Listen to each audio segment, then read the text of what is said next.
আসসালামু আলাইকুম এভরিওয়ান। আজকে একটা মজার বিষয় শেয়ার করি আপনাদের সাথে। মালয়েশিয়াতে আমার সবচেয়ে বেশি ভালো লাগে এই যে এখানকার যে মাংসগুলো প্যাকেট করা থাকে, পিস করা থাকে, আপনার যেটা পছন্দ হয় সেটাই নিতে পারবেন। হাড্ডি চাইলে হাড্ডি নিতে পারবেন। এই যে হাড্ডি দেখছেন, সিঙ্গেল একটা হাড্ডি নিতে পারবেন আপনি। এটা প্রাইস লেখা থাকে, এটার গায়ে সিল আছে। আর মাংসগুলো দেখছেন, শুধু মাংস নিতে চাইলে মাংস নিতে পারেন। আর এটা হচ্ছে গরুর পা, সেটাও একটা নিতে পারবেন, একটা চাইলে একটা নিতে পারবেন। আর এটা হচ্ছে গরুর মাংস পিস পিস করা।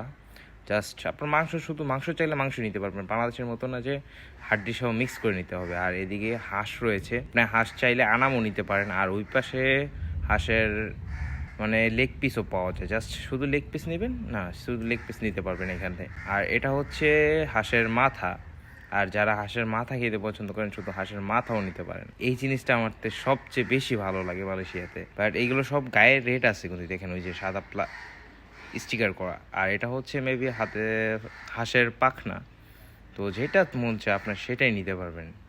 তো গাইজ, আজকের ভিডিওটা এই পর্যন্তই। যদি অন্য কোনো কিছু জানার থাকে কমেন্ট বক্সে কমেন্ট করতে পারেন। অ্যান্ড ভিডিওটা ভালো লাগলে লাইক করেন, শেয়ার করেন। খোদা হাফেজ।